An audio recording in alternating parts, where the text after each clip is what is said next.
What's up, y'all? It's your girl Mo of All Things Mo L. Welcome back to my channel. So y'all, I know we are in the middle of a favorite series right now, and I promise you we are going to get back to that. But some new products dropped, and I got my hands on them, and I was just too excited to wait until after the favorite series to go ahead and record my thoughts on these products and get it out to you guys. So we are going to be doing a product review today, but then the next video we will be getting back into the favorite series.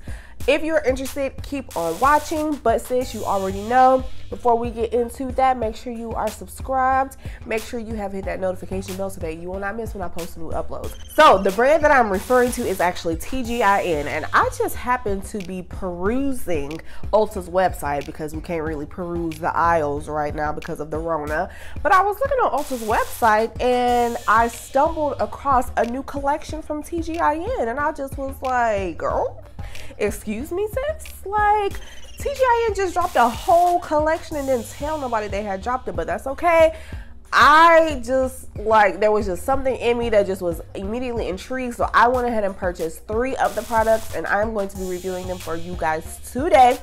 The collection that I am referring to by TGIN is their Rosewater collection. Now, they already had, like, a Rosewater, like, refresher spray that I had never tried before, but when I saw that they had dropped some new products to go in that collection, I just had to pick them up. So I actually picked up 3 of those products, and I'm going to talk about the shampoo, the mask, as well as the leave-in conditioner. All right, so let's start off with this shampoo. So this is TGIN's Rosewater sulfate-free hydrating shampoo. It has rosewater, acai berry, and it is a gentle moisturizing shampoo for soft, smooth, frizz-free hair. All right, so as far as the claims of this collection, it says the Curls and Roses collection is developed using the finest ingredients to reduce frizz, increase volume, and create smooth and defined waves and curls. All right, so the shampoo's directions say that you're supposed to wet hair thoroughly, apply a liberal amount of shampoo to your palms, distribute evenly throughout hair and scalp, rinse well. Standard directions for a shampoo. But as far as my thoughts on this shampoo, I really did like it. As far as the smell is very light and airy. It definitely has a hint of a rose smell in there, but it's nothing that's too overpowering. All of these products actually remind me a lot of the products from their original collection, as far as the performance and the consistency and stuff like that.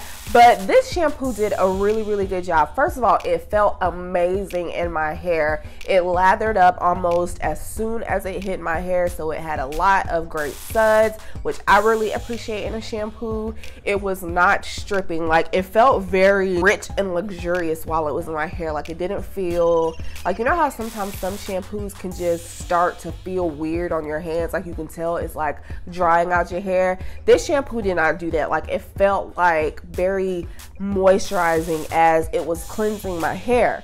And when I rinsed it out, my hair still felt moisturized. It did not feel stripped at all, but it felt very clean, and I can tell that it thoroughly did its job with cleansing my hair without stripping it and making it feel straw-like and like hay, which I cannot stand. But this shampoo did not do that. I wouldn't say that it necessarily has slip, but it did not tangle my hair up. It did not make it matted. It did not make it dry. So I really did enjoy this shampoo. As you can see, I used about, that's how much I used. So a little bit of this does go a long way. Yeah, it just really did a good job. It performed very well. So I do like the shampoo. Then I tried out the Rosewater hydrating hair mask that also has rosewater and acai berry. It's a gentle hydrating deep conditioner for waves, curls, and fine textured hair. I do have fine hair, by the way. As far as the directions, it says after shampooing with Rosewater sulfate-free hydrating shampoo and conditioning with Rosewater frizz-free hydrating conditioner. Now, I will say Ulta did not have that conditioner online, so I don't know if it's going to be made available later or what, but I did not pick that up. It says that you are to apply a generous amount of Rosewater hydrating hair mask to hair and comb through to ensure distribution from roots to ends. Place a plastic cap over hair and sit under dryer for 10 to 15 minutes or leave on the hair for 35 minutes to 1 hour without heat, and then you are to rinse thoroughly with warm water followed by cool water. So I did apply it after shampooing. I do have to say, Although the consistency reminded me a lot of the Honey Miracle Mask by TGIN, which I love, love, love, love, love. If you watched my deep conditioner favorites, then you know that that one made the list because that is just an OG favorite of mine. The consistency reminded me a lot of that one in that it's very liquidy. It's not super thick. And it did have good slip. It just did not have as much slip to me as that other mask did. I still liked it though. It made my hair feel really good when it was going on. It distributed very easily throughout my hair. Like I didn't have to work and manipulate a lot to get it to spread throughout my strands. I was able to detangle with this product because there wasn't a conditioner.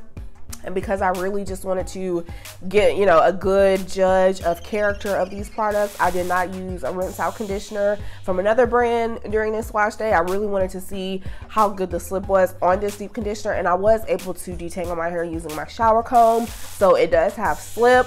My hair felt extremely soft when I rinsed it out. It felt very hydrated. It just felt good. I could tell that I had had a good deep treatment. Now, I did sit under my steamer instead of sitting under a hair dryer. Of course, you could choose which one you prefer. I just happen to prefer my steamer because, you know, I'm low porosity and it's just something about that steam and that heat that just really opens up my strands and allows the treatment to penetrate. So I sat under my steamer for maybe about 20 minutes and then I rinsed it out. And like I said, my hair was feeling very soft. It felt very manageable. And I just could tell that I had had a good deep conditioning session. So then I moved right along to the leave-in conditioner. I have to say that this was probably my favorite product out of all 3 products that I tried today. It is just something about TGIN's leave-in conditioners. Like my hair really responds well to them. This one is a little bit thicker than the one that was in my favorites list, the Moisture Repair X or whatever it's called. It's a little bit thicker than that, but it pretty much performs the same way. My hair was feeling very, very, very moisturized once I applied this. It absorbed well into my hair and it paired well with the styler that I used today. I actually used the Pink Eco Style Gel, the Curl and Wave one. It paired really well with that. So this is kind of what my hair is looking like right now. I did a wash and go. It is not dry yet. It's drying right now. I have to say that that leave-in was really good. It was a very good primer for my styling session today. So all in all, I have to say that I like these products. So as far as pricing goes, the shampoo and the leave-in conditioner were both $14.99. That mask was $17.99, which is typical of TGIN masks. But overall, I do have to say that I enjoyed the products. All 3 of them, I really like them. I will use all 3 of them again. As far as which ones I will repurchase, I probably would repurchase that shampoo and I would repurchase the leave-in conditioner.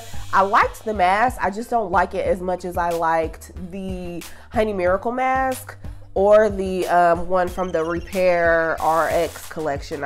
I like it, but I just feel like I could do without it in my collection, if that makes sense. It's nothing that I would repurchase, but I'll definitely be using all 3 of these products. I'll use them up. Like I'm not gonna throw them away or give them to somebody. Like I really like them. So like I said, I did purchase these from Ulta. As far as I know, they're only sold at Ulta right now. Now, if you don't want to pay full price, Ulta is really good about having TGIN's products on sale every then and again. So if I were you, I would just like follow TGIN on Instagram because they always post whenever Ulta is having a sale, or you can just check the website. Now I don't know if they'll be on sale anytime soon because they are new.